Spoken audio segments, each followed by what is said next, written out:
OK, ben merci Dale et merci de nouveau à tout le monde pour être venu cet après-midi.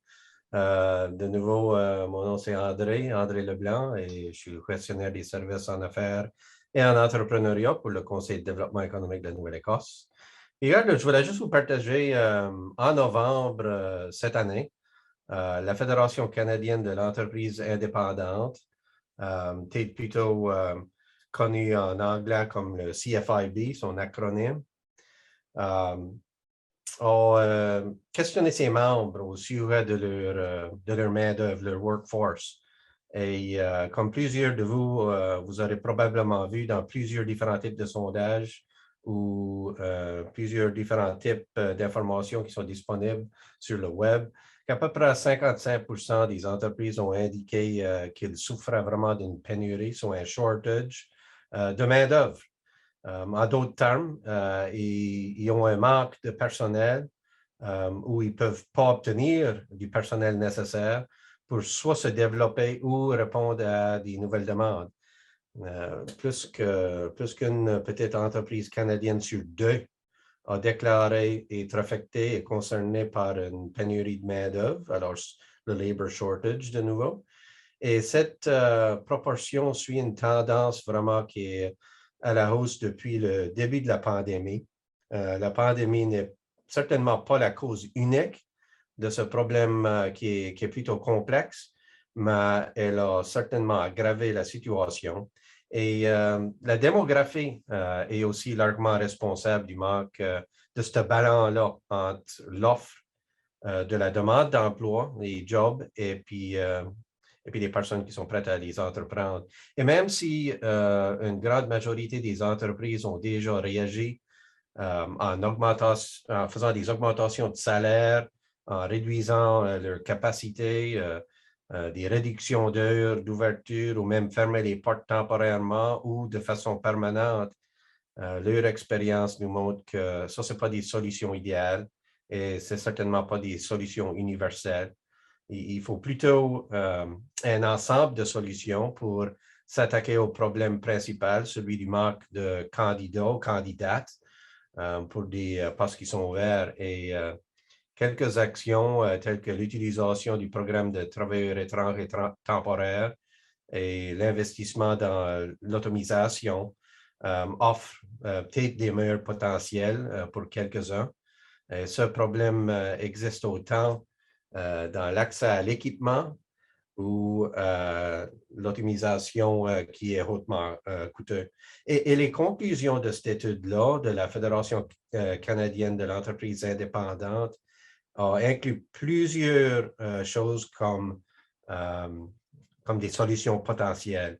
Parmi eux, ça inclut moderniser beaucoup de processus, que ce soit au niveau de l'immigration et les travailleurs étrangers temporaires, mais aussi stimuler plusieurs crédits d'impôt, des réductions de certains coûts au niveau des entreprises pour permettre de baisser les frais d'opération. En plus de ça, quand même, il y a même eu des suggestions qui sont peut-être plus innovantes. Puis c'est des suggestions qui sont même axées sur donner des opportunités à l'avantage des aînés à revenir sur le marché du travail. Et juste un exemple de ça, c'est la possibilité de les réintégrer au niveau du travail, étant donné leurs expériences et leurs compétences d'une façon qui ne sera pas taxée.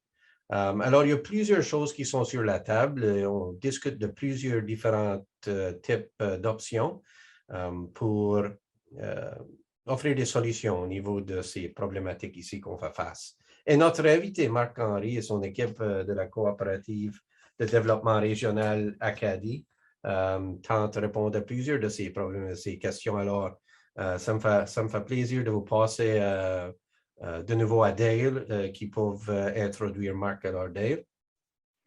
Merci, André. OK, Marc-Henri, qui est directeur général de la CDR Acadie.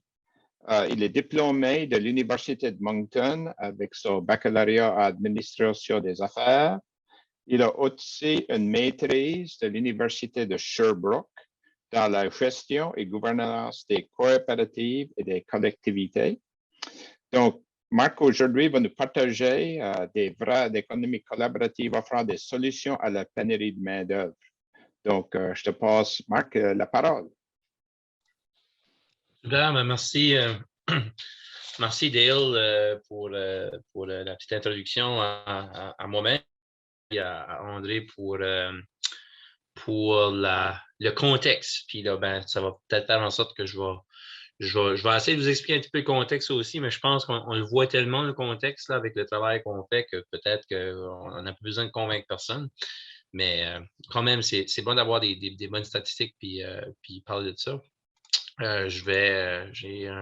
Pouvez-vous me laisser partager mon écran, les boys? Je vais juste monter mon PowerPoint. Tiens. Si vous voulez juste me mettre co-host, there we go. All right, merci. Donc, je vais vous partager mon PowerPoint puis essayer de rendre ça un petit peu interactif. Est-ce que tout le monde voit bien mon écran? Thumbs up. Great. Ben, peut-être juste avant de commencer, j'aimerais juste de dire un petit merci spécial au CDN. Ça fait maintenant un bon 3-4 ans qu'on jase souvent avec cette gang de bonnes personnes-là. Puis on a la chance, si jamais on a la chance d'offrir des sessions ou des workshops, des affaires, on fait sûr d'essayer de sortir du Nouveau-Brunswick. En plus que maintenant, notre mandat s'élargit un petit peu plus loin que le Nouveau-Brunswick. Donc, on essaie de couvrir le Canada Atlantique pour la promotion et le développement des entreprises sociales. So, un bon shout-out à tout le monde au CDN de collaborer avec nous autres et nous aider à essayer de faire ça. On aurait bien aimé d'être là en personne. On avait essayé, dans notre planification, on voulait essayer de faire une session à Chéticon puis une session à Clare, mais que voulez-vous, le monde du CDN était plus smart que nous autres. Ils ont dit, on devrait peut-être faire ça virtuel. Puis la sagesse de vos gestionnaires au CDN, ils avaient raison, regardez ce qui se passe. On va prendre on formera peut-être bien avec la frontière Moses entre le Nouveau-Brunswick et la Nouvelle-Écosse. Je ne le souhaite pas, là, mais bon. Fait que bon, on va oublier tout ce qui se passe dans notre monde chaviré, mais on va focuser vraiment sur ce qui se passe d'un point de vue économique avec la pénurie de main-d'œuvre. So, comme Dale a dit, ben, je suis directeur général de la CEDA Acadie, mais vraiment, moi, mon background, c'est je suis un développeur. Je suis vraiment un développeur d'entreprises sociales. J'ai aidé à monter au-dessus d'une trentaine d'entreprises sociales, principalement des coops, mais aussi d'autres types d'entreprises sociales. Puis, nous autres, à la CEDA Acadie, ben, c'est ça qu'on fait. Et maintenant, depuis à peu près 2 ans, on offre ces services-là à l'ensemble du Canada Atlantique. Notre objectif principal, c'est d'avoir un impact sur la communauté francophone. Donc, d'où la raison de collaboration avec une organisation comme le CDN qui est déjà très bien implantée en Nouvelle-Écosse. Je ne vais pas vous lire tout ça, là. Vous avez la chance de lire, puis on va vous partager aussi le PowerPoint si ça vous intéresse. Qu'est-ce exactement qu'on fait à la CEDA Acadie? Donc, on a parmi nous une panoplie de consultants dans différents services entrepreneuriaux, c'est-à-dire que ce soit les finances, les ressources humaines, le marketing, peu importe quel secteur de l'entreprise que vous êtes, on a des consultants spécialisés dans ça pour aider. Donc, on est capable de vendre des services comme consultant. On essaie de faire ça pour le meilleur prix possible parce qu'on répond à nos membres. On est une coopérative à but non lucratif. Et puis oui, on accepte maintenant, depuis 1 an, on accepte un membership à l'extérieur du Nouveau-Brunswick. Ça fait que si vous êtes une entreprise sociale ou une municipalité, vous pouvez devenir membre de la CDR Acadie. Puis ça, on pourrait tout vous parler de ça en un autre temps. C'est pas ça qu'on fait aujourd'hui. On focus beaucoup aussi sur l'intercoopération. En plus de faire la promotion des entreprises sociales, on focus beaucoup sur l'intercoopération, la collaboration. Donc, on essaie d'établir des partenariats avec des organisations similaires à la nôtre dans le but de développer puis de stimuler encore plus d'entreprises sociales parce qu'on pense que ce sont à travers des entreprises sociales, dans le fond, qu'on va aider à équilibrer un petit peu l'écosystème économique, essayer de stimuler plus d'affaires, une bonne partie de notre richesse qu'on veut créer de plus en plus chez nous. Puis, qu'est-ce qu'on fait? On aide des entreprises existantes dans leur développement, on aide des startups, puis aussi, nous autres, on n'offre pas de financement. Mais on aime, par exemple, d'essayer d'aider à créer des avenues puis de lobbyer au niveau des gouvernements, comme par exemple en Nouvelle-Écosse, vous avez des CDIF, là, on va en parler un petit peu plus tard. On aime quand même d'essayer de jouer un rôle au niveau de faire sûr que les produits financiers sont destinés puis comprennent la réalité des entreprises sociales. D'ailleurs, je ne veux pas faire la publicité, mais je pense que j'ai vu qu'on avait une madame de la CBDC de la région de Cal-Argyle, si je ne me trompe pas, qui est parmi nous. Ben, justement, les CBDC, il y a à peu près une dizaine d'années passées, peut-être un petit peu plus maintenant, ont développé au niveau atlantique des produits spécifiques pour les entreprises sociales. Ben, ça a été grâce à beaucoup de travail de lobbying et de concertation avec la CDR Acadie, d'autres joueurs au niveau atlantique, puis l'Association atlantique des CBDC. Et puis, c'est un excellent produit. Chaque fois qu'on fait un start-up, souvent, les CBDC sont une référence parce qu'ils acceptent de prendre un petit peu plus de risques que les institutions financières. Puis évidemment, on a nos credit unions, nos caisses populaires qui sont capables de jouer ce rôle-là aussi. Puis on essaie de travailler avec eux autres pour faire sûr que l'ensemble des produits financiers qui existent sont pertinents, puis aident à développer plus d'entreprises sociales. Donc, voici juste une liste de nos membres. Je ne vais pas vous tanner trop avec ça, mais je voulais juste vous dire qu'à nouveau, depuis l'année passée, sur notre conseil d'administration, ça c'est notre structure administrative, puisqu'on est une coop, on est une entreprise sociale, la CDR Acadie, ben, on a un siège atlantique qui est réservé pour notre membership à l'extérieur du Nouveau-Brunswick. On a commencé à recevoir quelques nouveaux membres là, dans les 3-4 derniers mois, puis certainement la minute qu'on peut, s'il faut le faire virtuel, on le fera virtuel, mais on cherche vraiment à aller faire une tournée en Nouvelle-Écosse dans les prochains mois, lorsque la situation nous le permettra, ou sinon par Zoom, pour aller rencontrer des coops et des entreprises sociales qui ont un impact sur la communauté francophone chez vous, dans l'Acadie d'origine en Nouvelle-Écosse. On a aussi une stratégie jeunesse. Là. Je pourrais parler longtemps de nos projets, là, je ne veux pas aller trop loin, mais on a aussi une stratégie jeunesse ainsi qu'un conseil jeunesse. Puis d'ailleurs, je peux vous confirmer que sur notre conseil jeunesse, là, depuis maintenant septembre, on a un siège c'est une jeune de la Nouvelle-Écosse qui siège dessus. Puis on a aussi un siège de l'île du Prince-Édouard. Il y a un siège garanti pour chacune des deux provinces, des deux autres provinces maritimes là-dessus, ce conseil jeunesse-là. Puis les autres, ils dirigent la stratégie jeunesse de la CDR, qui, on espère, va pouvoir se lancer sous peu. Et puis ça aussi, bon, on aura un grand plaisir de travailler en collaboration avec le CDN là-dessus. So, la présentation aujourd'hui, ben, on va parler du défi de la main-d'œuvre. C'est quoi? C'est pas né hier, cette affaire-là. Ça fait longtemps que les experts et les économistes nous en parlent. On va juste garder un petit sommaire de c'est quoi ce que les statistiques qu'on travaille avec, ou d'un point de vue démographique, pourquoi que c'est un challenge. On va essayer de garder les mythes aussi, puis peut-être d'en briser certains. Puis ensuite, on va revenir à qu'est-ce qui pourrait être une solution. J'aime souvent dire, on parle de solution, ça ne veut pas dire que la solution fonctionne pour tout le monde. Nous autres, on ne peut pas créer des êtres humains qui auront au moins 19-20 ans, capables de travailler, puis augmenter la population de 15-20 000 par année en Nouvelle-Écosse. On n'en a pas cette capacité-là. Mais on peut peut-être essayer de faire plus avec moins par la philosophie coopérative, c'est-à-dire la mutualisation. Donc, c'est surtout ça qu'on va vous parler de. Puis là, ben, à la fin, on va vous faire un call-out to action. Si vous connaissez des entreprises qui pourraient être directement reliées avec cette philosophie-là, on aurait vraiment aimé d'identifier un projet pilote en Nouvelle-Écosse. Donc, le shout-out se fait autant pour les gens du CDN, de la CBDC, peu importe quelle organisation, ou si vous connaissez des entreprises, la chambre de commerce locale, vous connaissez des entreprises qui pourraient peut-être, hey, ils aimeraient peut-être ça d'entendre ce message-ci, ça nous ferait plaisir, nous autres, d'aller les rencontrer et de parler plus de solutions concrètes dans leur secteur. Fait que voilà, je fais mon shout-out au tout début, mais je le ferai à nouveau à la fin. So, le défi de la main-d'œuvre. Est-ce que vous avez déjà entendu dire des petites choses comme ça? André, tantôt, a fait allusion à la fameuse hausse de salaire. C'est le deuxième bullet point là, sur mon PowerPoint.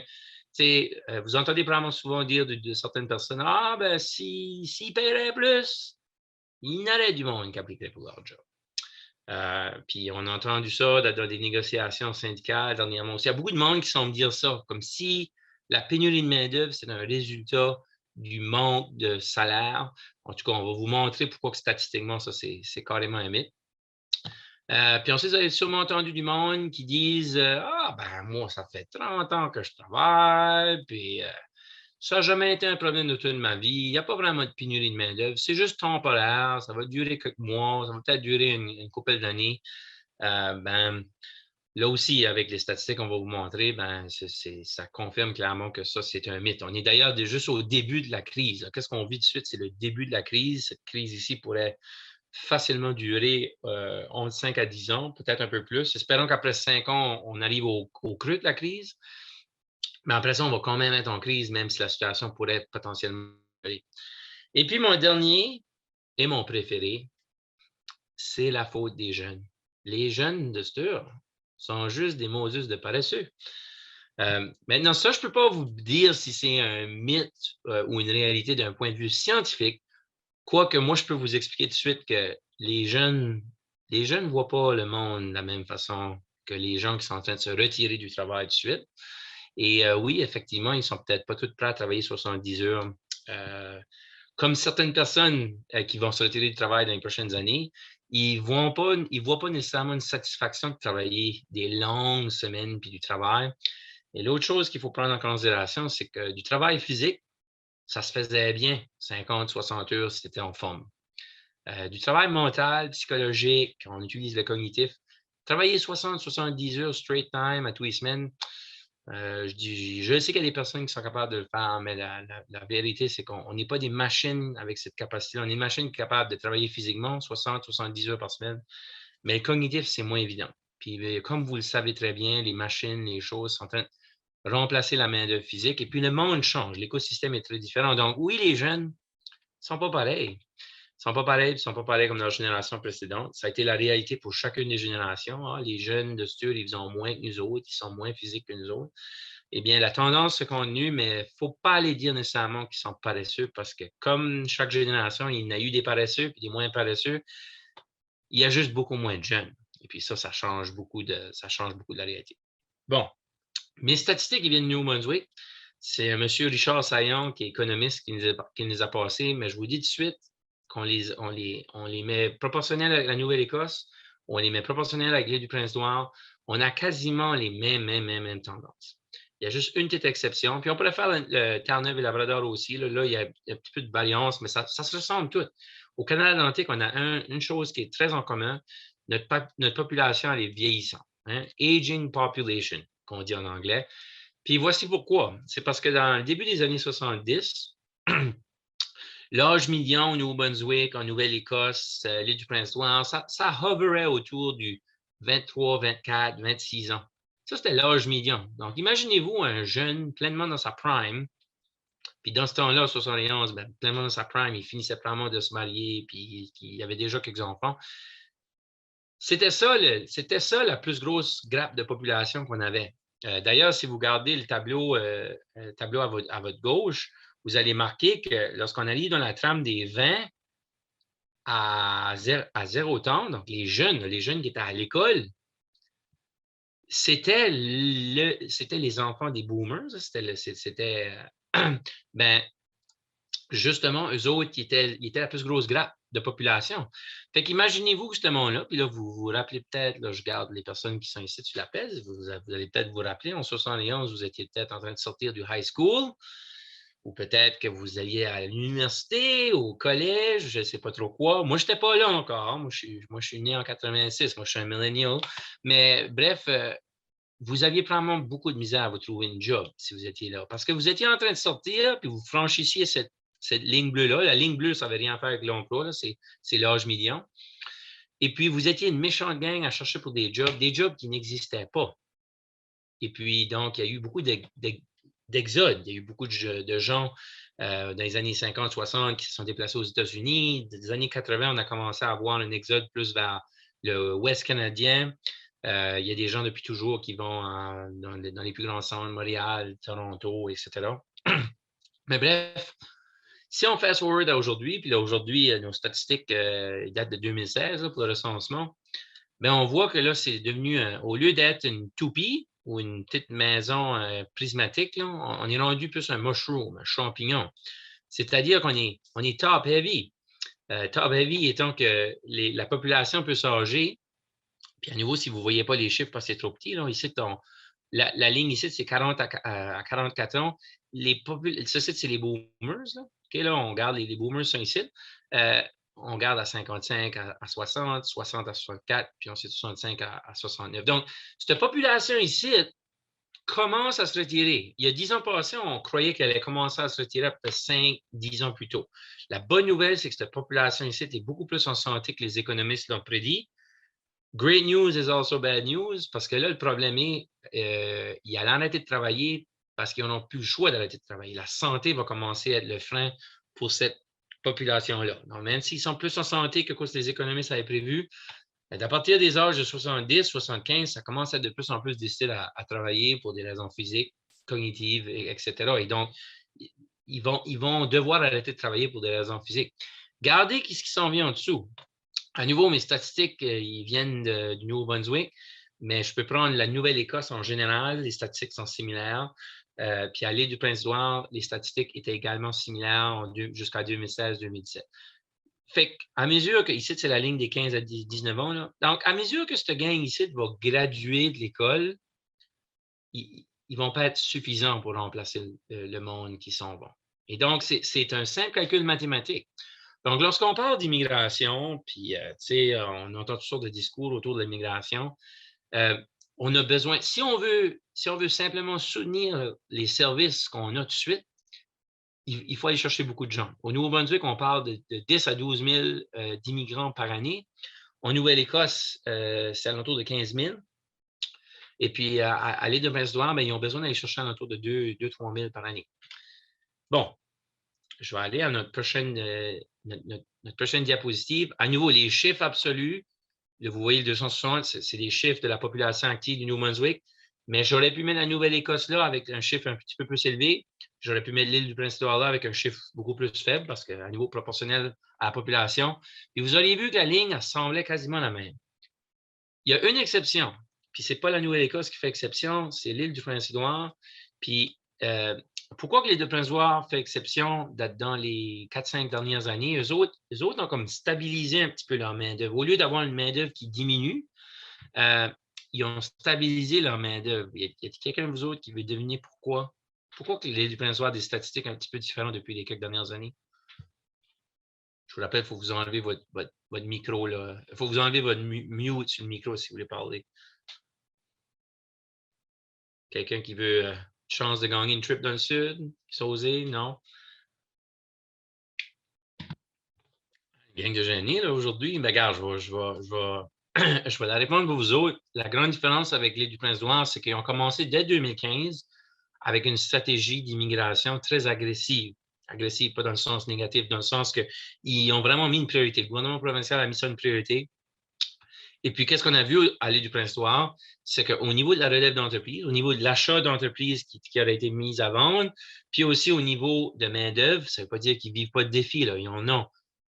L'île du Prince-Édouard, proportionnellement à sa population, a vu une stabilisation de sa population active. Donc, la main-d'œuvre disponible à travailler entre l'âge de 16 ans à 65 ans. C'est quand même positif de voir que l'immigration a pu les aider à stabiliser un peu les choses.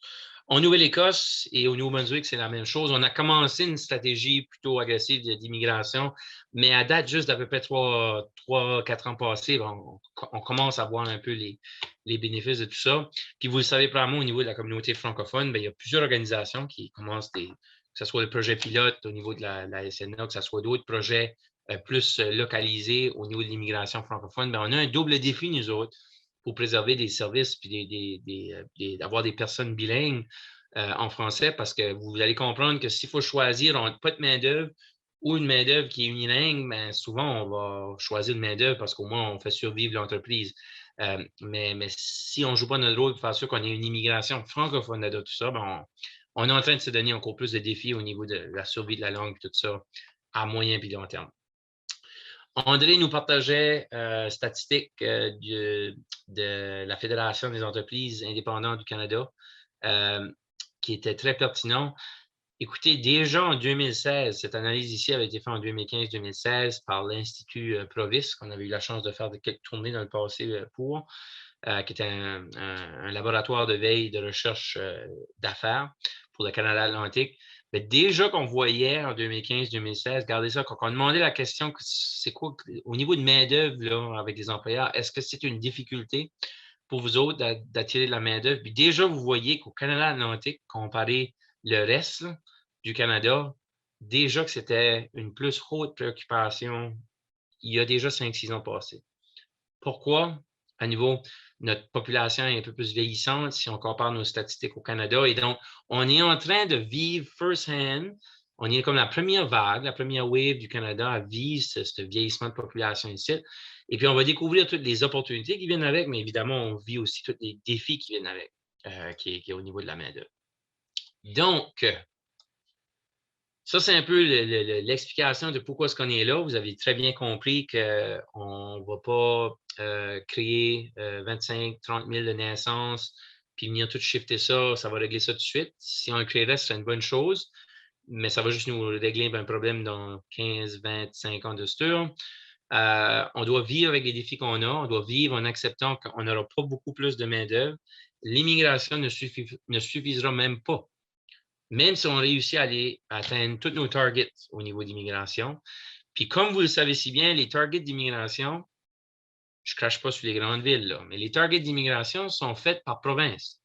En autre mot, si en Nouvelle-Écosse, on aimerait d'aller chercher alentour d'une quinzaine de mille d'immigrants par année, ou disons 12 à 15 000 d'immigrants par année, puis il y en a 3/4 qui va au HRM, à Halifax, c'est-à-dire lorsque, dans le fond, c'est le reste de la Nouvelle-Écosse qui n'aurait besoin de la moitié, ben, la province est peut-être en train d'atteindre ses objectifs, mais les régions ne sont pas du tout en train d'atteindre leur objectif. Et donc, il ne faut pas oublier non plus qu'on présente des statistiques souvent à l'intérieur d'un chapeau provincial, mais on a des réalités régionales qui ne reflètent pas du tout la réalité provinciale. C'est-à-dire, en Nouvelle-Écosse, j'aurais pris vos statistiques, puis je les aurais divisées entre le HRM puis le reste de la Nouvelle-Écosse. Ça a été 2 fois pire au niveau du top heavy dans les régions plus rurales, la Nouvelle-Écosse, parce que le HRM a quand même des statistiques assez intéressantes au niveau de combien de jeunes qui est là. Ce qui veut dire que ça va être 3 fois plus un challenge dans les régions rurales. Puis au Nouveau-Brunswick, un peu la même chose. Peut-être on n'a pas de centre autant important que le HRM, mais si tu arrives à Moncton, à nouveau, tu arrives à des statistiques qui dépassent la norme au niveau national, au niveau canadien. Puis quand tu t'éloignes, surtout dans le nord de la province, là où on trouve une masse francophone importante, ben c'est la même chose. C'est la même chose. Nos statistiques sont pires. Le poids démographique des personnes âgées est beaucoup plus important que les jeunes. Donc, nous autres, on veut vous parler aujourd'hui d'une solution. Puis ça découle de l'économie collaborative. Donc, on a fait une présentation quelques années passées sur l'économie circulaire. On a parlé un petit peu d'économie collaborative, mais là, on veut vraiment vous parler d'économie collaborative.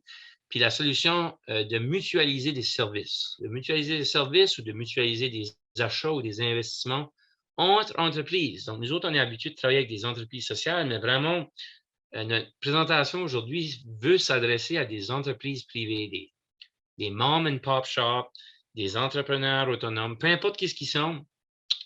Il y a moyen de travailler ensemble avec des gens de leur secteur, sans nécessairement que ce soit des coops ou des entreprises sociales, mais ils peuvent utiliser le principe des coopératives, des entreprises sociales pour travailler. C'est-à-dire que soit qu'ils peuvent créer ce qu'on appelle une collaboration formelle, de créer une business collective, une entreprise collective qui va les aider à satisfaire leurs besoins au niveau de pénurie de main-d'œuvre ou en tout cas de mutualisation de certains services. Ou bien ils peuvent faire ce que nous autres on appelle une collaboration informelle, c'est-à-dire qu'ils n'ont pas besoin de créer une nouvelle business pour le faire. Ils peuvent le faire par protocole d'entente, un genre de MOU, Memorandum of Understanding, entre eux, et puis se partager des services. Évidemment, si c'est contractuel, ça reste que c'est une entente formelle. L'entente est formelle, mais il n'y a pas nécessairement d'entreprise qui encadre toute cette mutualisation-là. Donc, on vous explique un petit peu les différents modèles, mais tout ce qu'on va vous partager, ça peut être fait de une ou de l'autre forme. Il y a des avantages, des désavantages avec s'incorporer une nouvelle structure. Évidemment, on a une nouvelle business à gérer et tout ça. Mais si c'est fait des fois pour nous sauver du temps, ça peut peut-être être très bénéfique.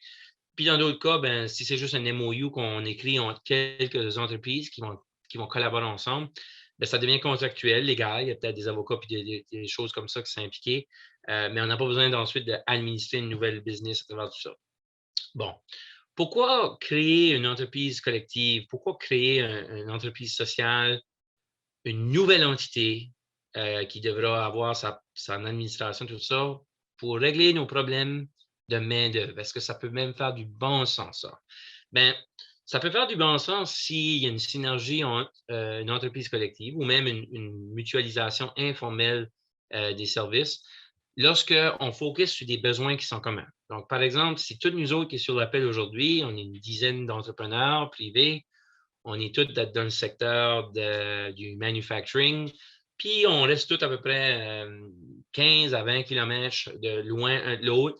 On a du monde ici qui sont gros. On a peut-être un gros joueur qui fait la moitié de la production globale, puis ensuite, les 3-4 joueurs suivants, à peu près l'autre quart, puis le reste de la production se fait entre les plus petits, entre nous autres. On est tous dans le manufacturing, on fait peut-être des armoires, on fait peut-être d'autres choses, mais c'est tout similaire à ce qu'on fait.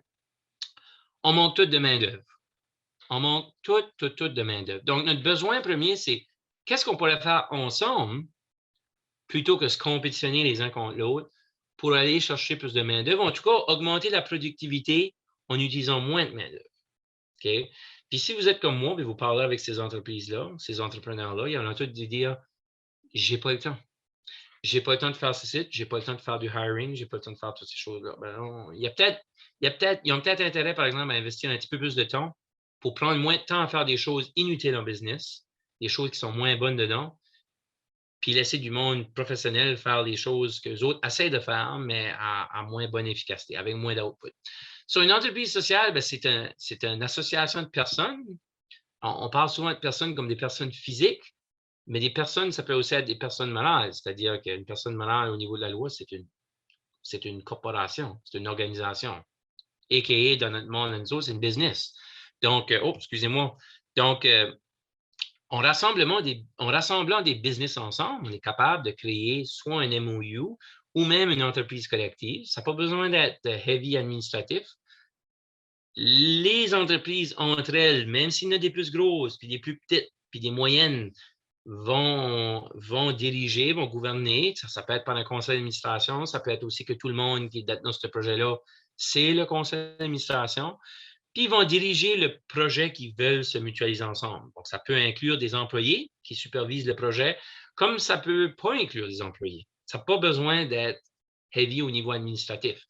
Et puis, évidemment, puisqu'on essaie de répondre à un besoin de main-d'œuvre, bien, pas mal toutes les solutions qu'on va jaser aujourd'hui, c'est la main-d'œuvre. Mais ça peut aussi être appliqué pour d'autres choses, jusque peut-être des entreprises qui n'ont pas de problème de main-d'œuvre peuvent quand même mutualiser leurs affaires ensemble pour augmenter leur capacité de production, augmenter leur output, puis tout ça. Puis la solution ne va pas être nécessairement d'investir dans de la main-d'œuvre ou dans des solutions de main-d'œuvre. Évidemment, vous voyez l'argent dans le tableau, c'est parce que l'association de personnes, donc l'association de business, peut investir collectivement dans des projets. On va vous donner des exemples de projets tantôt. La grande différence entre une entreprise sociale qu'une business purement capitaliste, comme le serait l'ensemble de ce membership-là, c'est que l'entreprise collective va chercher à répondre aux besoins des membres par sa gouvernance. On va avoir une fonction de plus un membre, un vote. Ça ne veut pas dire que les investissements vont être proportionnels à un membre, un vote. Ça veut juste dire, dans le fond, qu'on va chercher à répondre aux besoins des membres. Et si on cherche à répondre à des choses de main-d'œuvre, on cherche à répondre à des besoins de tout le monde, même si les petits vont en profiter très peu, puis les gros vont en profiter beaucoup plus, ce n'est pas grave.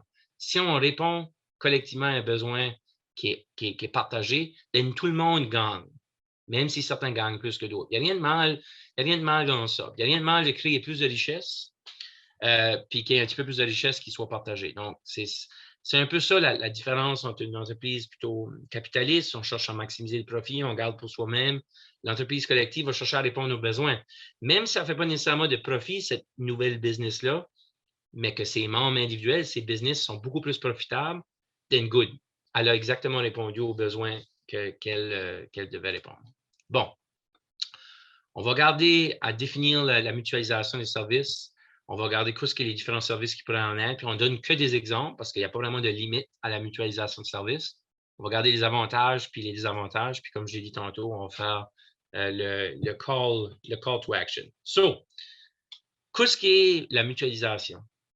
C'est simplement de mettre en commun des services dans le but d'éviter des duplications. So, les ingénieurs vous diraient, c'est d'essayer d'adopter des processus lean. Mais au lieu de juste le faire à l'intérieur de notre organisation, on essaie de le faire comme un collectif d'organisation. Donc, c'est un petit peu un thinking qui est différent. D'ailleurs, j'aime souvent dire à quel point que dans le monde coop, un de nos principes en coop, même si c'est des coops qui techniquement se font compétition une à l'autre, même dans le secteur du retail, des produits, des services, les coops ont toujours, en principe, là, je ne dis pas que c'est toujours parfait, mais ils ont toujours travaillé une avec l'autre pour essayer justement de mutualiser leurs affaires et leurs efforts. C'est une philosophie un petit peu plus coop. Dans le monde privé, c'est comme le contraire. Si moi, j'ai eu ma shop d'armoire, puis mon voisin a une shop d'armoire aussi, ça a toujours été ma compétition. Mais il faut arrêter de voir ça comme ça. Tu sais, la compétition aujourd'hui, c'est les IKEA, c'est les sociétés du monde. Ton voisin qui fait la même chose que toi, ça peut être ton plus gros partner d'affaires. Bon. Première chose qu'on va garder, qu'est-ce qu'on fait au niveau des ressources humaines? Qu'est-ce qu'on fait déjà dans nos entreprises actuelles que peut-être on pourrait améliorer les processus? Par exemple, lorsqu'on embauche du personnel, on essaie de faire du recrutement. Aujourd'hui, le recrutement local, puis même régional, c'est plus suffisant. Il faut aller faire du recrutement international. Ben, wow, là, international, ça veut dire des visas de travail, ça veut dire des résidences permanentes, ça veut dire des questions de citoyenneté, holy shoot. Trop compliqué pour moi. Je n'ai pas le temps pour ça, Marc. Je n'ai pas le temps pour ça. Je vais juste travailler 80 heures par semaine au lieu de travailler 70. Je vais essayer de m'arranger tout seul. Il faudrait faire des entrevues. On ne veut pas juste embaucher n'importe qui rentre dans la business. Oui, c'est sûr, tu as deux pattes, tu as deux bras, tu sais me faire du bon son. Viens-t'en, je vais prendre n'importe quoi ce qui arrive. Ouais, mais il y a un processus pour onboarder quelqu'un. Il y a un processus pour embaucher quelqu'un, pour le diriger, pour le mentorer, pour lui donner la formation. Si tu n'investis pas ce temps-là, tu ne vas pas maximiser l'output de la nouvelle personne que tu finis d'embaucher. Donc, à nouveau, si tu n'investis pas ce temps-là, tu vas finir par te kicker dans le derrière ou tu vas finir par te tirer dans le pied parce que tu n'es pas en train de maximiser l'output de tes employés parce que toi, tu ne fais pas la job de les mentorer et de les onboarder comme il faut. Même chose au niveau de la supervision, le training. Regarde, j'ai marqué que tu faisais ça de même, voici comment est-ce que tu devrais faire ça. Si, à un moment donné, les gestionnaires dans les business n'ont pas le temps de faire ça, ben, ils sont en train de manquer une opportunité de rendre leur business plus efficace. Puis je comprends qu'ils n'ont pas le temps. Mais peut-être collectivement, ils pourraient embaucher une personne qui a le temps de faire ça, puis qui est même spécialisée dans faire ça.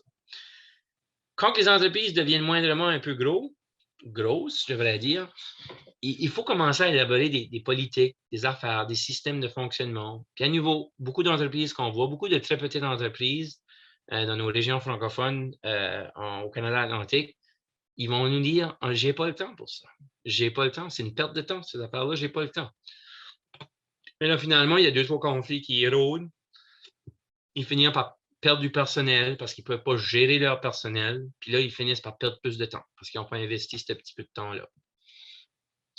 Il y a aussi le partage de ressources humaines. Par exemple, moi, j'ai besoin de staff. J'ai besoin de 80 staff de la période de juin à septembre. Mais pour le reste de l'année, j'ai besoin d'un alentour de 25 staff. Ben, qu'est-ce que mon 50aine de staff qui flottent là? Qu'est-ce qu'ils ont leurs compétences? Qu'est-ce qu'ils font? Est-ce qu'ils pourraient travailler ailleurs? Est-ce qu'ils pourraient faire d'autres choses? Est-ce qu'on pourrait peut-être se partager la main-d'œuvre entre nos entreprises puis essayer d'échelonner ça selon notre peak season, notre saison jusqu'à beaucoup d'activités? Évidemment, la pénurie de main-d'œuvre fait en sorte qu'on change un peu nos manières de faire, mais comme j'ai dit tantôt, le recrutement international, même aller à l'international. Puis ça, c'est un beau service que beaucoup de R&D, à travers d'un programme de R&D Canada ont fait pour l'immigration francophone dans les dernières années, c'est que justement, ils vont représenter certaines organisations à l'international. À nouveau, souvent, ce sont des organisations un petit peu plus grosses. On ne parle pas ici souvent de très petites entreprises, mais des petites entreprises, on peut vraiment se permettre de se payer ce service-là entre nous. Donc, avoir une personne spécialisée dans le recrutement international qui travaille pour l'ensemble de nous autres, à temps plein durant l'année. Ça peut rapporter beaucoup, ça, aller nous chercher des personnes spécialisées. Cette personne-là pourrait aussi travailler sur l'intégration. Parce que si on apporte des personnes d'une autre culture chez nous, qui sont peut-être pas habitués là, avec du moins 15 puis les gros vents là, à Clare puis à Chéticon, ben, il faut peut-être les accoutumer sur ça. Il faut peut-être aussi les apprendre une langue, la langue française, la langue anglaise. Puis évidemment, il faut leur introduire, leur présenter à notre communauté puis les réalités de notre communauté. Puis évidemment, ben, on va voir ça à la fin. Qu'est-ce qui est le plus gros défi right now pour les personnes qu'on accueille chez nous? Il n'y a pas de place pour eux autres à rester parce qu'on a, on a un gros manque de logement. Fait que là, on n'a pas bien préparé notre écosystème là, pour accueillir du nouveau monde, même si on a besoin de beaucoup de nouvelles personnes. La formation. La formation. Qu'est-ce qui va faire cette formation-là? Que ce soit de l'onboarding, que ce soit du développement professionnel, qu'est-ce qui va faire ça? Puis vous savez, il y a des subventions disponibles pour ça. Mais à nouveau, quand on parle aux très petites entreprises, je n'ai pas le temps. Je n'ai pas le temps, Marc, pour faire ça. Ben, tu as peut-être intérêt à parler avec une couple de tes buddies autour d'une bière, puis ensemble, trouver le temps d'embaucher au moins une personne qui va s'occuper de faire ça. Puis cette personne-là va avoir bien plus qu'un retour sur l'investissement parce qu'elle va apporter des solutions, puis elle va apporter une augmentation de la productivité. Donc, juste pour faire un petit sommaire des exemples, ça pourrait être un bureau du recrutement du personnel qui serait partagé selon quelques entreprises ou une dizaine d'entreprises. Un bureau du personnel pour se partager les ressources. On pourrait aussi avoir une main-d'œuvre spécialisée dans la mobilité. Par exemple, si on apporte, on apporte des travailleurs étrangers temporaires, bien, au lieu que moi j'en ai 20, puis toi tu en as 10, puis les autres ils travaillent à un tel moment de l'année, puis l'autre travaille. Puis là, on est tous en train de s'équiper de petites fourgonnettes puis de boss qui vont les travailler. On est peut-être capable de tout pooler ces services-là ensemble, puis avoir les meilleurs services avec le moins de main-d'œuvre nécessaire pour gérer toute cette logistique-là entre plusieurs entreprises. Ici, ben, vous allez dire, ah ouais, Jace, pourquoi je n'ai pas pensé à ça avant? Donc, tous les services de finance, on ne parle pas nécessairement ici d'embaucher du personnel de plus, mais tout ce qui se passe dans votre petite entreprise, que ce soit la comptabilité, que ce soit le financement ou la recherche de subventions, parce qu'on sait tout, il y a plein de subventions disponibles pour plein d'affaires pour aider beaucoup d'entreprises dans leur développement. Mais ça prend peut-être une personne spécialisée pour faire ce travail-là. Puis une très petite entreprise, ça ne prend pas les moyens, ni les grands besoins pour justifier d'avoir une personne qui fait ça. Mais si un collectif d'entreprises se partageait cette ressource humaine-là, ça pourrait se faire. Beaucoup de petites entreprises ne vont pas investir dans acheter un logiciel de paye ou même payer pour des services professionnels de paye, de rémunération, pour aider leur comptabilité. Donc, ils finissent par faire beaucoup plus de comptabilité. Lorsqu'à nouveau, collectivement, une entreprise collective, là, ça va prendre une forme légale, ça va prendre une entreprise légale, une coopérative ou un autre type d'entreprise sociale, pourrait gérer l'ensemble du personnel des très petites entreprises. D'ailleurs, on est en train de mener un projet pilote tout de suite au Nouveau-Brunswick. C'est 3 travailleurs autonomes. Ils ne voulaient jamais investir plus parce qu'ils n'avaient pas le temps. Ils se sont mis ensemble et ont créé une coopérative de travailleurs autonomes. Puis, ils se partagent toute l'administration. L'administration est centralisée. Ils se sont embauchés une personne qui gère l'administration. Ils ont même un contrat avec nous autres, la CDR, on fait leur comptabilité. Et donc, ça, c'est une belle forme de mutualisation de services. Là, ils peuvent focuser plus sur qu'est-ce qu'eux autres sont professionnels à faire. C'est-à-dire, il y a un électricien, il y a un installeur de réfrigération puis de gaz naturel, puis il y a un autre qui est impliqué dans la consultation. Donc, ils se mélangent tous, dans le fond, pour profiter de leur spécialité, puis ils font moins d'administration. Donc, ils augmentent leur niveau de productivité, puis ensemble, bien, ils peuvent plus que justifier de se payer le contrat de gestion puis de tenue de livre qui paye. Les achats, les ventes, on sait tout. On fait tout du receiving, du shipping, si on est dans le manufacturing. Qui est-ce qui gère tout ça? Est-ce que c'est réaliste de dire que les personnes qui gèrent ça ne pourraient pas le gérer pour 2-3 entreprises dans l'industrie?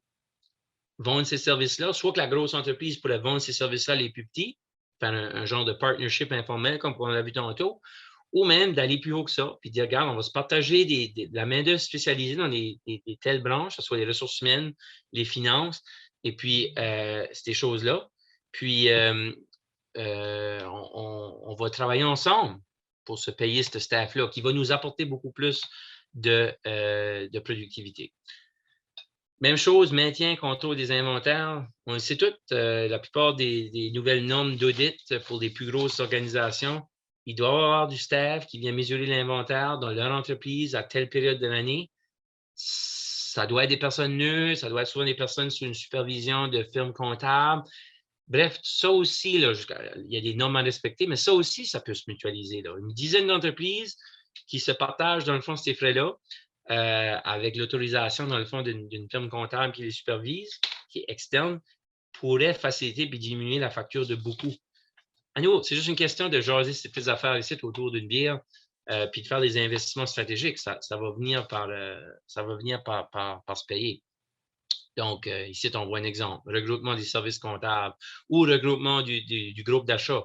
Si c'est une gang qui est dans le manufacturing, puis là, ils allont tout faire ça sous un chapeau. Ils allont peut-être créer une économie d'échelle au niveau du purchasing et avoir des meilleurs prix.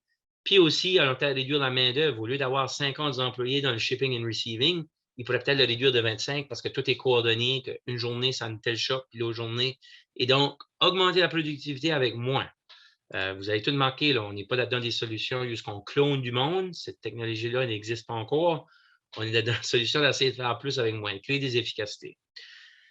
Puis là, on arrive à ma partie, ma partie préférée. Parce qu'on est dans un ère intéressant où la technologie est en train de nous apporter des nouvelles choses au niveau de la machinerie, au niveau de la robotisation, puis surtout au niveau de l'intelligence artificielle. AI, Artificial Intelligence, si vous avez déjà entendu cette expression-là. Donc, il y a moyen, à nouveau, pour une très, très petite entreprise, c'est difficile de se voir de peut-être investir dans la robotique, qui coûte probablement plusieurs millions de dollars, lorsqu'on dégage juste des bénéfices de 200, 300 000 par année. Mais entre nous autres, puis d'autres potentiels partenaires de l'industrie, d'autres compétiteurs, tout de suite, ensemble, on a peut-être 4-5 fois le volume. Un volume qui justifie l'investissement dans la machinerie, dans la robotisation. Puis même si cette robotisation-là va juste être présente dans une des industries, ça pourrait quand même, si on fait le calcul, si on fait l'étude de faisabilité, excusez-moi, ça pourrait quand même être très, très, très rentable et efficace de dire, regarde, on va accepter que dorénavant, c'est plus nous autres sites qui va faire l'étape 1, 2, 3, 4. L'étape 4, on va tout centraliser ça chez l'entreprise 3. Et donc, oui, rendu à l'étape 3, notre shipping va se faire à l'entreprise, à l'entreprise, je suis en train de mélanger les choses, à l'entreprise où on a centralisé nos services. Et puis, de cette entreprise-là, elle va s'occuper du shipping pour l'ensemble des organisations.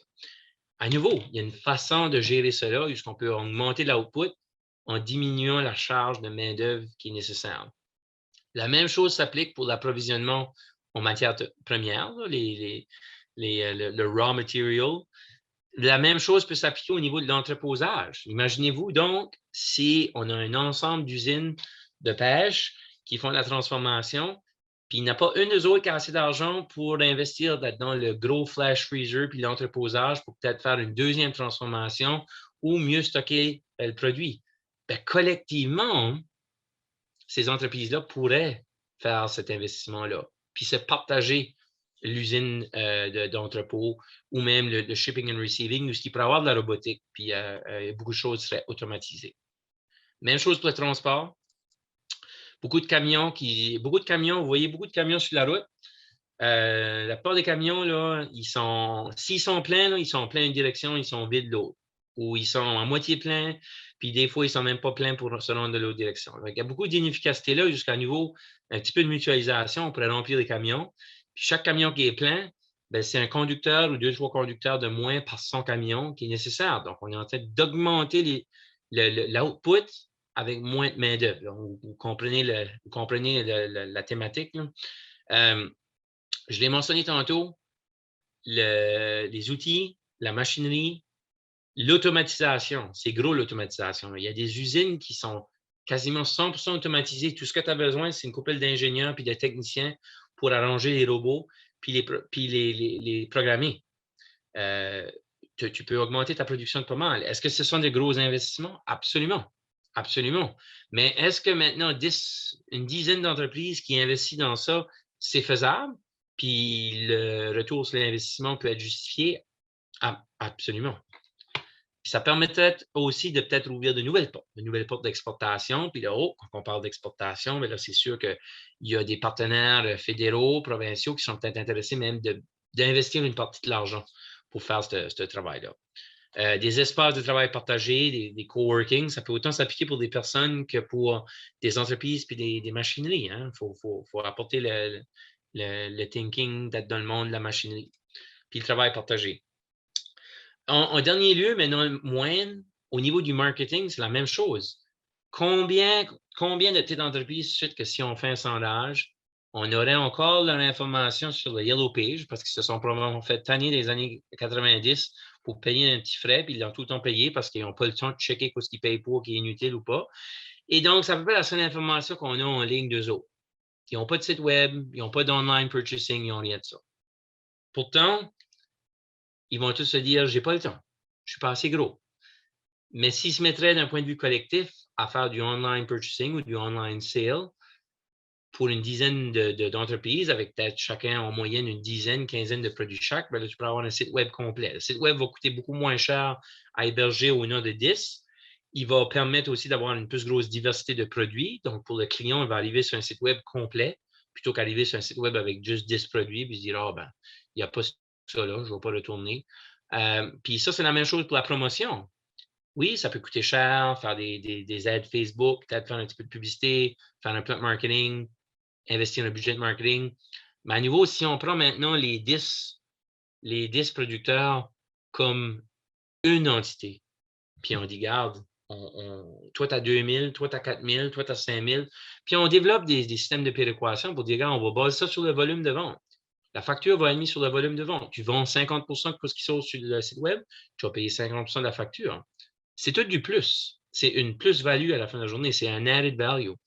Le développement, le R&D, comment est-ce qu'on fait pour développer des produits? Donc, à nouveau, on a beaucoup de petites entreprises. Ah, j'ai pas assez d'argent pour investir là-dedans. Un chercheur, un laboratoire pour faire ça. Mais là, à nouveau, peut-être la dizaine d'entreprises ou des fois juste 3-4 entreprises ensemble, collectivement, vous auriez suffisamment de fonds pour faire ça. Puis d'apporter de l'innovation dans votre entreprise. Puis faire n'importe quelle autre analyse marketing qui découle des fameux 4P du marketing. Donc, là, on vous donne juste quelques exemples. Je pense que vous comprenez le point qu'en mutualisant les services, on est peut-être capable d'en faire plus avec moins. Et donc, ça peut créer beaucoup plus d'efficacité. Je pense que c'est ça qu'on essaie de créer. On n'a pas le choix d'ailleurs de créer ces efficacités-là parce que, comme vous l'avez vu, ce n'est pas un problème temporaire qui va s'en aller l'année prochaine. D'ailleurs, on va avoir de plus en plus de gros problèmes parce que là, il faut bâtir plus de logements. Ça prend plus de main-d'œuvre, la main-d'œuvre qu'on n'a déjà pas. Vous comprenez, là, on est juste en train de bâtir un puzzle de Jenga, là, puis la maison n'est pas solide.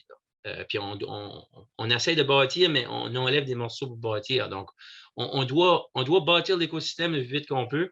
Puis, la seule façon d'y faire, ça va être d'augmenter les efficacités partout. Sinon, on n'y arrivera pas. Évidemment, réduire les coûts fait en sorte qu'on augmente la création de richesse. Puis, si on peut augmenter aussi le niveau de service aux entreprises comme telles pour qu'à nouveau, les bonnes personnes font les bonnes choses et non pas des boss et des propriétaires qui font des choses qui ne sont pas bonnes à faire, comme souvent de l'administration, lorsque pourtant leur force, c'était le manufacturing, ben, on va augmenter la productivité naturellement si on peut juste placer les meilleures personnes qui n'avaient pas le temps. By the way, il n'y avait pas le temps, ce monde-là. Mais si on peut les placer au bon endroit, ben, leur temps puis chaque minute qu'ils vont investir dans l'entreprise va créer un output qui est plus optimal.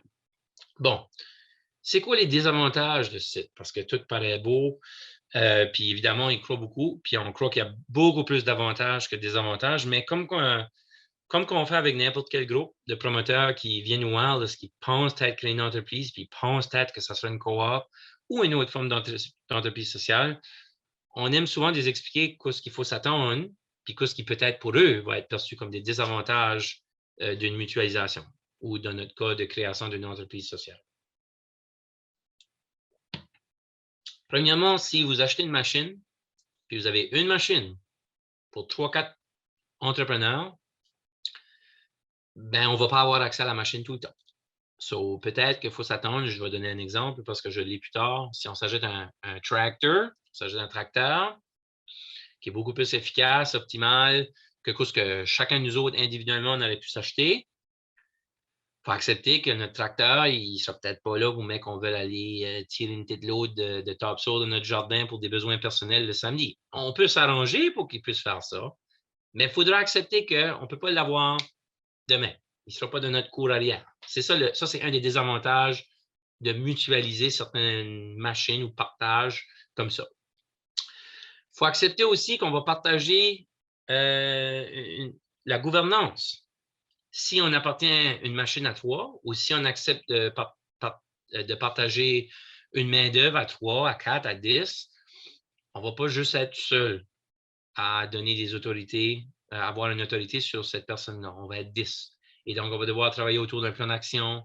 Puis on va devoir justement se partager ça. Donc est-ce que les promoteurs sont prêts à cesser une part d'autonomie entrepreneuriale? Parce qu'il faut accepter ça. C'est pour le bien commun, hein? Mais le bien commun, c'est dur lorsque c'est plus juste toi qui décides. Le commentaire qu'on a le plus lorsqu'on regarde des projets comme site, c'est entreprise ABC est way trop grosse comparée à entreprise ZYZ, puis l'autre petite entreprise WX, Y. On va se faire avaler du plus gros. OK. Ben avant de penser à se faire avaler, là, pensez à ce que vous êtes tout de suite, puis pensez à ce que le projet pourrait vous mener, puis même si vous n'en bénéficiez juste 10 %, est-ce que ce 10 %-là, c'est un pas de l'avant pour votre entreprise? Ah, ben oui. OK, ben, c'est un gain pour tout le monde. C'est normal que le plus grand, lui qui a le plus de volume, bénéficie le plus. C'est tout à fait normal. C'est pas du communisme, là. C'est pas parce que le plus grand va faire ça, puis là, tout le monde va en bénéficier de la même chose. Puis non, on ne va pas laisser son volume de plus y aller pour qu'on puisse avoir plus de shipping, tout ça. Non, effectivement, il faut travailler toutes ces choses-là. Il faut accepter aussi que oui, comme plus petit joueur, les bénéfices vont être plus petits. Mais les bénéfices mutuels vont être gagnants pour tout le monde. Et donc, si tu ne vois pas que tu es gagnant, même avec ça, ben là, peut-être que ce modèle ici, ce n'est pas pour toi. Puis, il faut accepter, malgré que je vous dirais que si COVID nous a apporté une bonne chose, c'est qu'on est tous capables de vidéoconferencer à la journée longue. Puis, André me disait l'autre jour que il faut faire attention de ne pas pogner du Zoomitis. Je ne sais pas si c'est le même, tu avais mentionné ça, André, de pogner ce virus-là. Mais c'est sûr, si on est en train de partager la gouvernance, il faut accepter que peut-être la prise de décision soit un petit peu éloignée. Quoique, on est capable de vidéoconferencer, on est capable de faire ça. On n'a pas besoin de tout au même site physique. Excusez-moi.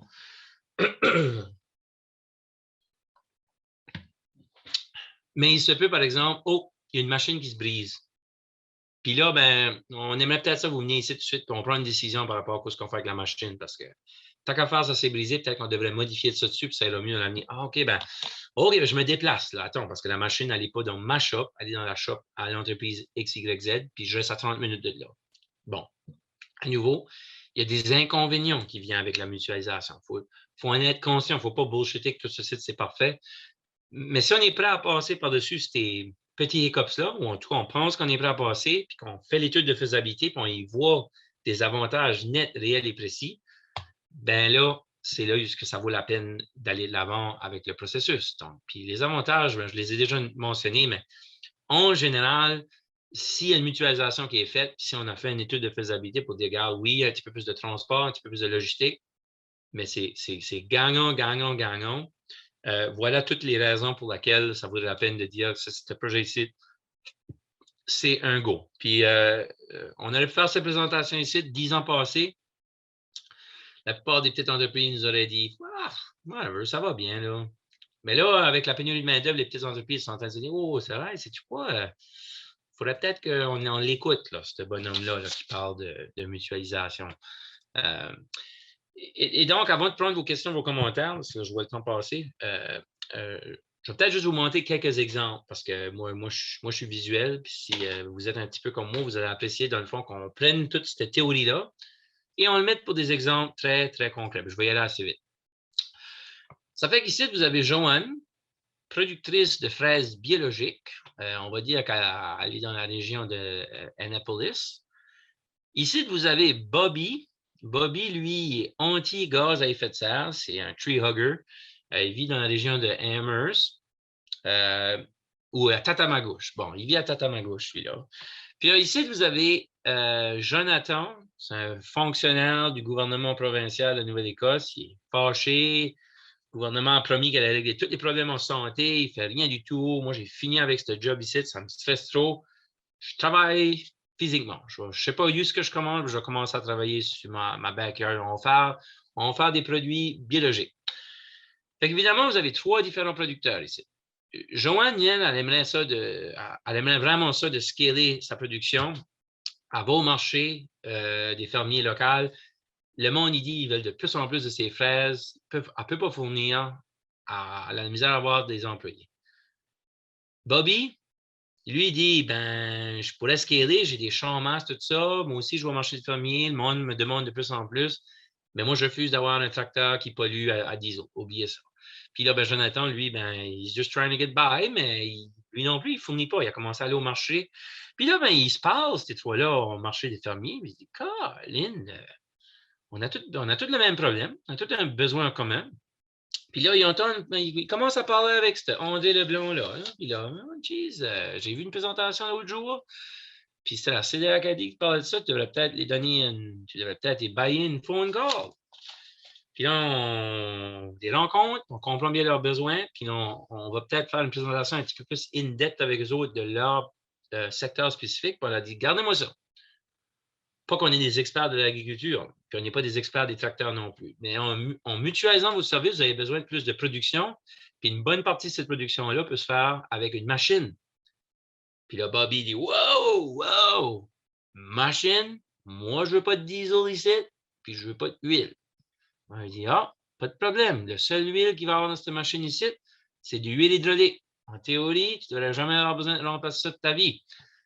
Ce tracteur ici, c'est sa batterie, manufacturé en Californie. Puis en plus de tout ça, c'est un robot avec de l'intelligence artificielle. Si tu le programmes de faire tes séances, que ce soit pour le tilling, que ce soit pour le sabage, que ce soit pour de l'arrosage de produits naturels, il va être capable de le faire tout seul, pas d'employé. Le tracteur est un petit peu plus cher, par exemple. C'est un tracteur d'équivalence de 60 horsepower, diesel, mais il coûte pas mal plus cher qu'un tracteur flambant neuf de 60 horsepower. Donc, il n'y a personne nous autres qui ont de l'argent pour le faire. Mais collectivement, ils commencent à faire des études de faisabilité. On fait ça avec eux autres. Puis là, en plus qu'ils sont en Nouvelle-Écosse, ils peuvent bénéficier d'un CDIF, ce qui veut dire que dépendant de comment longtemps ils sont prêts à garder leur investissement, ils augmenteront leur pourcentage de crédit d'impôt. Ils réalisent que, Colin, c'est un investissement commun de 120 000 $. Puis peut-être qu'il y a des subventions disponibles à travers de différents programmes, mais on va faire croire qu'il n'y en a pas pour ce sujet-ci. Donc, le tracteur, il ne se la monte pas, lui, s'il faut qu'il se lève le lundi matin pour travailler. En plus d'être électrique, le tracteur peut même travailler le soir. Regardez-moi ça. Il y a des LED tout autour. Il y a des caméras, des LED tout autour. Il est capable de travailler le soir. Du moins que la machine en arrière ne fait pas trop de bruit, elle ne va pas déranger ses voisins. Le tracteur est capable d'augmenter la production de l'équivalence de 5 employés à temps plein pour les 3 agriculteurs. Il faut qu'ils se partagent, c'est quand que le tracteur va. Mais bon, ils passent par-dessus ce petit hurdle-là. Bref, le tracteur leur apporte une production cumulée après qu'ils payent leur coût de marchandises vendues d'à peu près une 50aine de mille années. La première année, c'est moins. La deuxième, c'est un petit peu plus. La troisième année, c'est la meilleure. Donc, sur l'espace de 3 ans, ils vont gagner 150 000 $ de plus en vente au marché. Ça, c'est les 3 ensemble. Évidemment, la meilleure vendeuse, c'est Joanne. C'est Joanne qui va en bénéficier plus de tout ça. Mais les 2 autres ont bénéficié aussi. Puisque, dans le fond, ils se sauvent 5 employés à temps plein sur l'espace de 5 années, ben ça, c'est une économie d'à peu près 450 000 $. Et donc, dans leur cas, le ROI, où nous autres, on aime plus l'expression le retour sur la collaboration, le Return on Collaboration, pour ce projet ici, c'est tellement simple, ça se fait sur 2 ans. Dans 2 ans, ils ont déjà eu un retour sur la collaboration qu'ils ont faite entre eux 3. Puis ça, c'est sans crédit d'impôt. Le crédit d'impôt va rendre ça encore plus vite. Donc, vous voyez, dans le fond, ça peut être assez simple. Un autre exemple en agriculture, je vais essayer d'y aller assez vite. Puis en Nouvelle-Écosse, vous avez d'autres beaux programmes, là, je pense à FarmWorks, par exemple, c'est un CDIF qui est déjà organisé pour l'agriculture. En tout cas, il y a bien de beaux projets. Ici, on a 3 producteurs agricoles un petit peu plus gros, un petit peu plus de grosse production. D'ailleurs, c'est tous des gros tracteurs diesel. Mais eux autres, ils produisent des produits maraîchers qui, idéalement, se ramasser à la main. Parce que quand c'est ramassé à la main, la valeur est plus grosse quand tu arrives au marché ou même si tu vends des grossistes. Donc, ils ont besoin de plus de main-d'œuvre. La seule solution, c'est des travailleurs étrangers temporaires. Mais les 3 ne se sont jamais bodés de la paperasse. Ils n'ont aucune idée où c'est commencé. Puis, ils n'ont pas si tant d'argent que ça non plus pour embaucher une personne qui travaille juste pour eux autres. Autour d'une bonne bière, dans une des microbrasseries dans votre région, ils se disent, Colin, on a entendu parler de cette belle présentation-là de la CDR, ils nous parlent, on leur dit, voici ce qu'est le modèle, voici ce qu'est l'étude de faisabilité, on peut leur monter des proformas. Ils décident d'aller puis solliciter l'embauche d'une consultante ou d'une firme de consultation pour faire l'accueil, la recherche et l'intégration de travailleurs étrangers temporaires, en plus de gérer une partie de la logistique. Puis, eux autres aussi, à un moment donné, on fait le calcul par volume de production, on fait le calcul, qu'est-ce qu'est le ROC, c'est quand exactement qu'ils vont voir le retour. Évidemment, ici, puisque c'est un programme, le CDIF ne pourrait peut-être pas rentrer en application, dépendant de ce que c'est, puis les critères, mais c'est la même chose. Si on va au-delà de la main-d'œuvre, puis on parle de transformation, donc prenons les mêmes agriculteurs, puis ils aimeraient ça, au lieu de juste vendre au marché, parce que c'est limité, qu'est-ce qu'ils peuvent vendre au marché? De peut-être faire plus de transformation, puis ensuite de vendre à des plus grandes échelles, puis même exporter. Ils sont peut-être capables de prendre justement une usine, puis essayer de robotiser, d'automatiser la transformation à l'intérieur. En tout cas, le packaging au minimum. Si c'est des patates, si c'est des fruits, peu importe. Puis, tant qu'à faire qu'ils font ça, là, non seulement qu'ils sont en train de monter la valeur ajoutée, donc on fait le même calcul, OK, l'usine va leur coûter, je ne sais pas moi, 8 millions. C'est un gros montant, 8 millions. Mais puisque les 3 sont prêts à payer une chunk dessus, puis puisque les 3, ça double leur production qu'ils sont capables de faire, puis ils ont des chances suffisamment pour le faire, le potentiel est là. À nouveau, on peut rentrer le programme du CDIF dans le portrait. Le CDIF est limité à so much de millions par année. Bref, on fait le calcul, puis on calcule ce qu'est le retour sur la collaboration. L'autre potentiel, lorsque tu commences à rentrer dans la transformation, le packaging, tout ça, c'est que tu es peut-être capable d'aller et robotiser davantage plus tard, puis peut-être faire des produits à valeur ajoutée. Au lieu de juste prendre, par exemple, une patate ou peu importe ce qu'on ramasse, le mettre là, les nettoyer, les packager d'un sac, puis les vendre raw, on est peut-être capable de prendre des patates puis d'autres légumes, puis compresser ça dans une pilule santé qui est 100% organique, blablabla. Puis ensuite, commencer à vendre ça, puis faire de la vente online à part de ça. Puis vendre ça, dans le fond, pour, moi, je ne sais pas moi, 10, 15, 20 fois la valeur de ça. En dernier lieu, en Nouvelle-Écosse, vous n'êtes pas étranger à l'industrie de la pêche, qui est très populaire sur la côte est, puis le nord-est du Nouveau-Brunswick. On a beaucoup d'usines. C'est surtout des usines de packaging au niveau des produits de la mer. Bon, ceci, ce n'est pas des produits de la mer. Ceci, c'est des laitues. C'est une usine en Allemagne, 100% robotisée. La laitue rentre de shipment de tractor-trailer, dumpée là. Il y a des lignes de production complètement automatisées qui nettoient la laitue. Il y a une autre ligne de production qui la chop pour la packager, pour des choses prêtes à faire des salades, tout ça. L'autre ligne de production fait en sorte qu'il y a différents types de packaging pour des multi-packs, tout ça. 100% automatisé. Maintenant, cette usine-là, c'est une usine à peu près, une usine de passer 100 millions. Le CDIF ne va pas aider pour le job plus que quelques millions par année. Toutefois, s'il y a bien une industrie de notre secteur qui a de l'argent, en tout cas qui a du capital qui est là, qui pourrait faire quelque chose, ça peut juste être les producteurs, les transformateurs, ça peut aussi être les pêcheurs. Les pêcheurs pourraient faire partie de l'équation. On serait peut-être capable de redevenir compétitif au niveau de notre matière première, au niveau des produits de la pêche, puis transformer, faire tout ça ici, avec moins de main-d'œuvre. Mais c'est sûr que ça prend beaucoup, beaucoup d'investissement. Ça prend beaucoup de savoir-faire aussi parce qu'il faut designer une partie de cette machine-là. Au niveau de l'industrie de la pêche, on commence à voir l'automatisation à travers le monde, mais reste qu'il pourrait y avoir certaines innovations qui sont faites chez nous. Bon, je ne veux pas vous garder toute l'après-midi. Vous avez été gentils, vous avez été accueillants, puis j'espère que vous avez trouvé ça intéressant.